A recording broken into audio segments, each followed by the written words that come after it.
I am Megan Lavilla for WGUC. I'm in the studio here with Rita Dove. Welcome, Rita. It's my pleasure, Megan.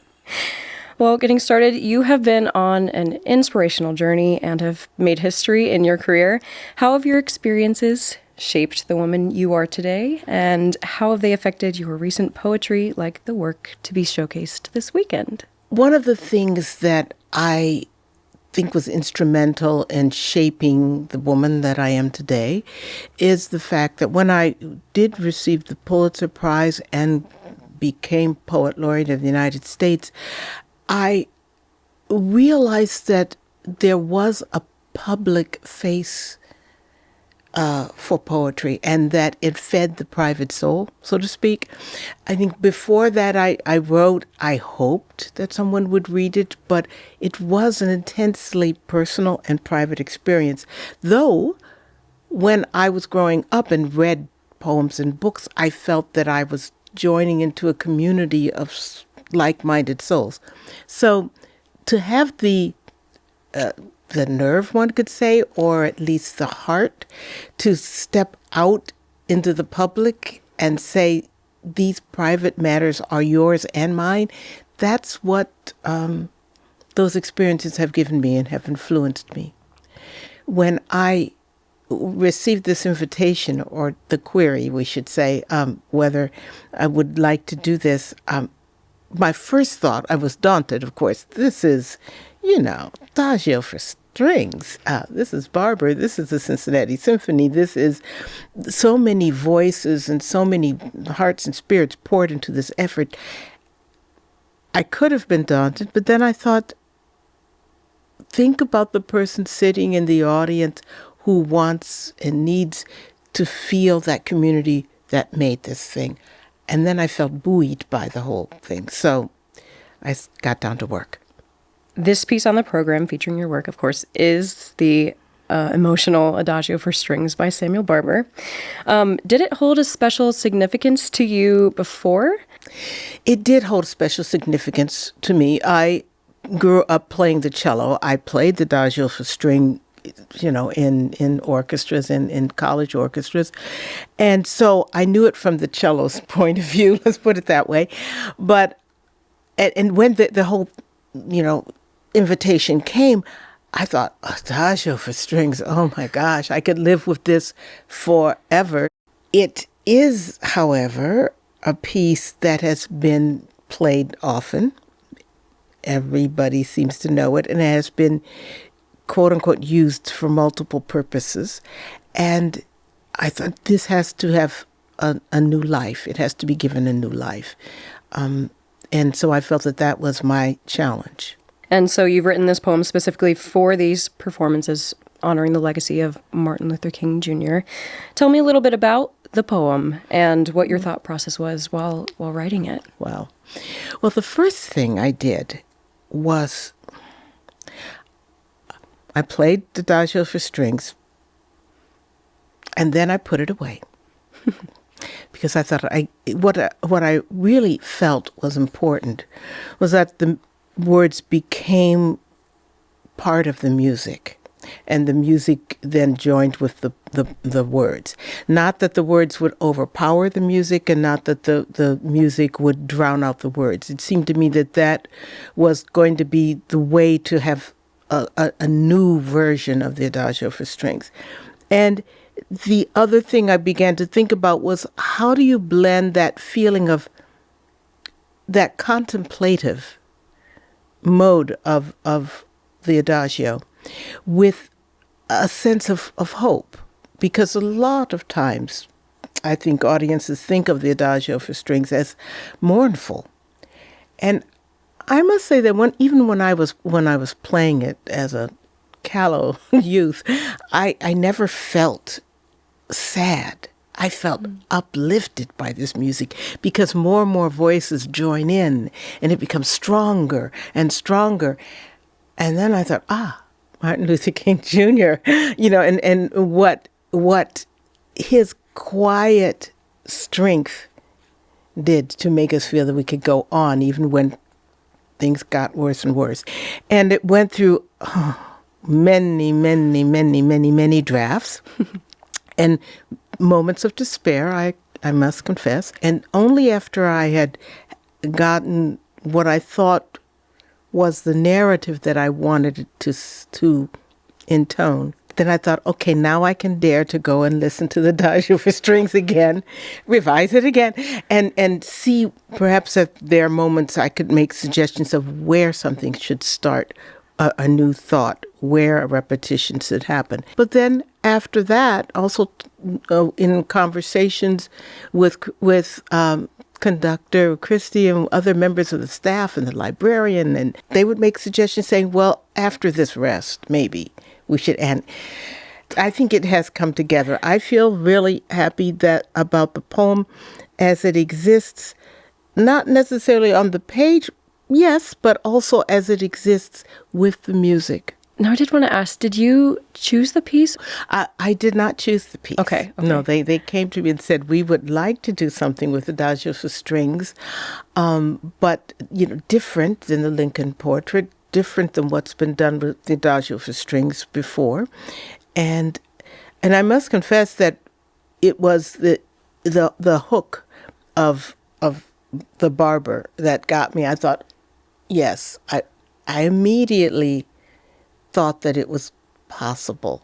Knowing that they had asked for that song specifically, how did that affect, your mindset on accepting the commission? Well, I thought to myself that whoever, whatever minds went into that decision to choose the Adagio, and then to dare to say that we want to reimagine how people approach it and that it should be hopeful, but not, of course, la-di-da-di-da, but, right.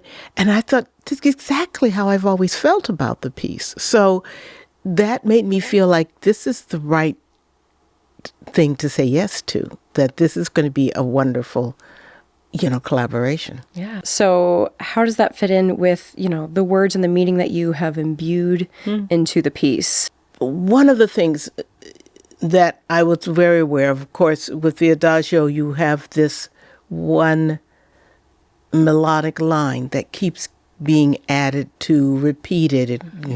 It enters in with various instruments at different registers. And so I felt that there had to be, with the poem itself, some repetitions, repeated phrases, something that almost was like a litany, but would come back almost as an echo. So I was looking for, as I was writing, and I did research, and I read a lot of course, reread a lot of Dr. King's speeches, but I didn't want to use any of his speeches. I just wanted to remind us of what they felt and how they moved us. And I thought, what do we say as a refrain that would automatically make us sit back and listen, but at the same time want to move forward? And it occurred to me that iconic fairy tale phrase, once upon a time. Once upon a time, once this, once that allows us to look back on things that have happened. But also we want to get to the end to see if there's going to be a happy end. So that became part of my phrase, once upon a dream, instead of once upon a time. And then I keep changing that helped quite a bit in terms of writing the poem. What phrases that you've written do you especially gravitate towards, and why? Once that idea of having the once upon a dream or once upon a nation, at one point I say once upon a midnight, which calls up Edgar Allan Poe a little bit, but I also thought, well, what also could be helpful to echo the way in which the music keeps replenishing, let's say, in the Adagio, and refilling. And I thought of a well, because, with poetry, you always have symbols and you have metaphors. But I thought about, well, if we're going on a metaphysical journey, or if we've been on a metaphysical journey, then what do we need? We need sustenance. We need water. We need also guidance. And in that sense, I began thinking about all the times that enslaved peoples would escape north by looking up at the stars and following the drinking gourd, which then dips into a well. And so that became another one of the symbols in the poem, that once upon a time, or once upon a dream, the well was nearly full, and then the stars were shining down onto the water. And so it keeps getting touched upon in the poem. And as the music, starts adding another little thing and another little complication, and that's when I thought, we also need history in here. We need to really remind people of what we've been through and what we've accomplished and where things have tended to tank a little bit and how we can pull up from that. So that meant really going back and looking at all of these protests that had happened, sit-ins and the march across Selma, and how to get that in, but just with a little bit of it, not pouring on the history, because this is not,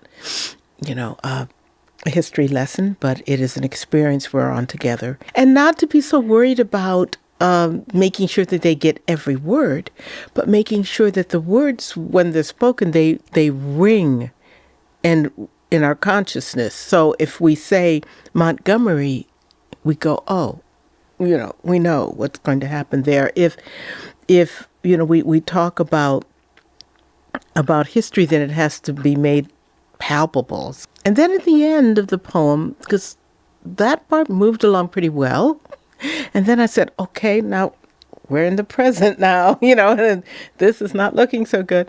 How do we keep up our spirits? And it brought me full circle back to that once upon a time, that idea of a happy end was a neat ending. The giant was slain, something happened like that. But I said, we're not there yet. But remember, and then I had to go back to the well again. Remember that, water deep is water sweet. And that's the ending of the poem. But it also felt like I had been taught something by listening so closely to the music, by reading all of that again and remembering what the past 60 plus years have been like for this country and for anyone who wants to be seen as a human being. So you said that you have not yet heard the two together performed. How are you feeling? What are your expectations and the emotions going into your rehearsal tomorrow? I'm probably more laid back than anybody else. I'm not sure. I know I was talking with Morris, and he was saying, we got to talk. I said, yes, we have to talk, but it'll be fine. Because, I'd heard him sing, but of course, not live. I, tuned in on YouTube and I listened, and so that I could get the tenor of his bass. And I thought, oh, wow, this is great. And when I met him, I thought even more. I've done other collaborations before. And the assumption is always that the writer is going to be very, very, persnickety and sensitive and storm out and all this because their words aren't being heard. And I'm very laid back about that because I was a musician at one point. I feel like they're not going to get every word. I've tried to write it so that they don't have to get every word, though some are really important, but the repetition helps. And so I was saying, Morris, we'll be fine. He says, but I want to do it the way you wanted me to. And I said, and I'm thinking, no, we're going to do it the way Barbara and you and I want it. And Christy, of course, too. I mean, in the orchestra, this is a conversation. And I'm looking forward to the rehearsals as that. We're going to have a conversation. Who knows? I might change a word or two. Usually, if there's a narration, it's done in the silences, in the rests, or else it barrels through, or there's a chunk of it, and then the music goes on. And this is integrated. This is going to be a way so that he will be speaking and the music will happen, but he won't drown out the music. So it's quite it's quite a thing. I'm looking forward to, I will read the poem tomorrow for our rehearsal, talk to the orchestra. They asked if I would say a few words about the poem, and I will, because I know, having been an orchestra player before, that you're not going to hear the poem. You're not going to hear it. You're going to be playing. And then I'm just going to start taking notes. That's all. How do you think that your poem, set to Adagio for Strings, fits into the rest of the program list? It's a great program.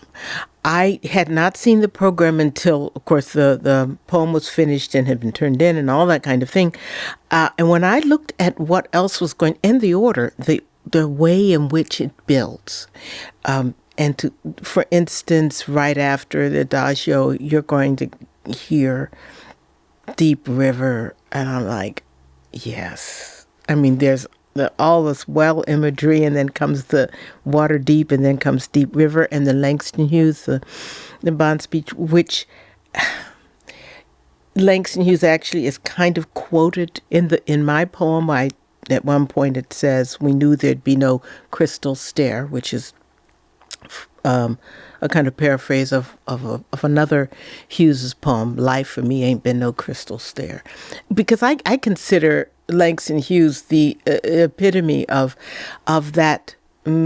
He's kind of like the first rapper. I mean, he's the epitome of letting the voice be mellifluous. What do you hope that the audience takes away from this performance with the CSO this weekend? I think, first of all, music has a way of bringing us together wordlessly. There's a silent bonding and knitting of the soul. And I say knitting like in terms of it coming together. That music can do that. I think nothing else can do quite the same way. Now we're adding words to that. Poetry also can do that.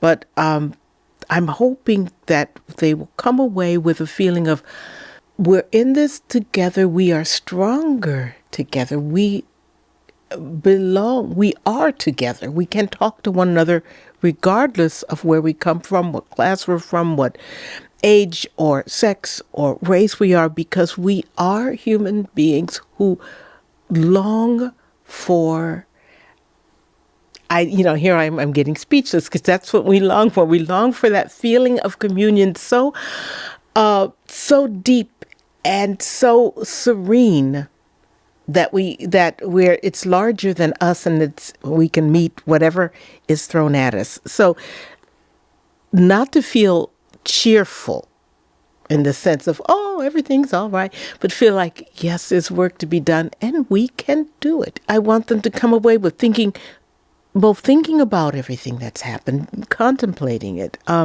thinking about the world and thinking about their part in it, but also thinking that their part in it is not a solitary one, that we're all in it together. Therefore, there is hope. Well, thank you so much for talking about your poem and the performance this weekend. Good luck with everything. Thank you. This has been poet Rita Dove. Thank you so much for coming in. Oh, thank you, Megan. This has been a joy.